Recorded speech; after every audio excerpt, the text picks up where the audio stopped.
I was teaching a seminar for a highly educated group of tech professionals when I put up a picture of this beautiful sandy beach on the projector.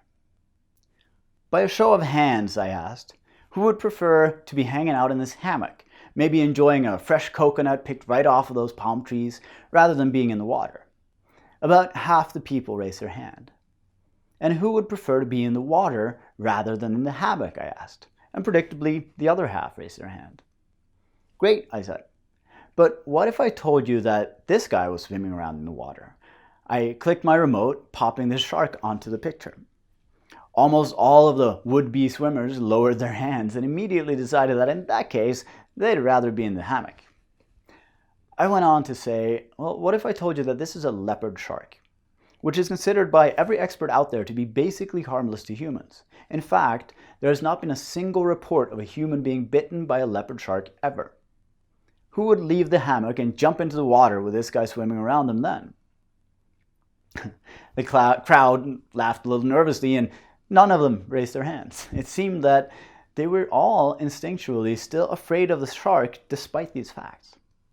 Okay, I said, now what if I told you that while a leopard shark has never bitten, let alone killed a human being before, falling coconuts, and here I click my remote again to highlight the coconuts in the palm tree, have been documented killing people as far back as 1777 and up until today, and that a handful of people die every year because of hammocks.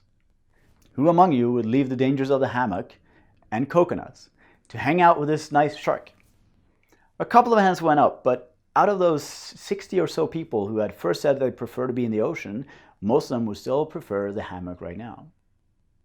So what's going on here? Why didn't these people immediately change their tune and choose a safer choice once they were presented with new facts? After all, I just told you that it's our thoughts about something that create our emotions. After getting all this info, shouldn't the audience be thinking safe thoughts about the shark and scared, unsafe thoughts about the hammock and the coconuts? Well, unfortunately, it's not that easy. While the audience's conscious and logical mind might have accepted the facts that I gave them, their subconscious mind, which does most of the thinking, was still operating from instinct and lifelong learning rather than fresh new knowledge. Because it often takes time for our subconscious to absorb new knowledge and new understanding. That means that the majority of the audience's thinking, most of it happening subconsciously, was still fearful thinking about the shark.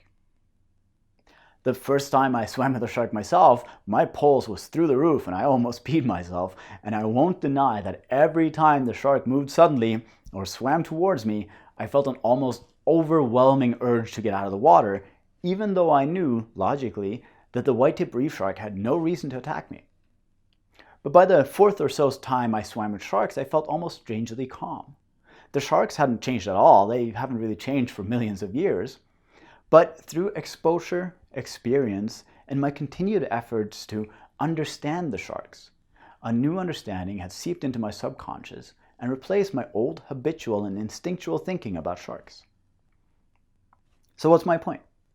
Well, you'll discover that even though you logically know that there's no need to feel nervous, stressed, insecure, or whatever else, you might still experience that feeling in the moment. It might not make logical sense to you, but the emotion can still pop up.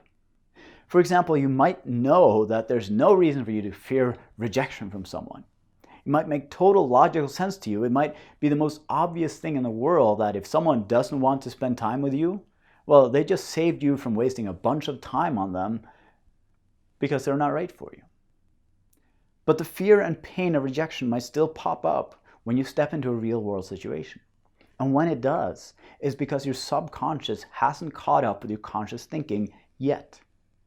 Those subconscious automatic processes that are running in your mind often have outdated thinking, and it's your job to update it. The only way to do that is to expose it to the experience you wanted to start supporting while fully understanding where your feelings are coming from. So let's take a look at how we do that, shall we?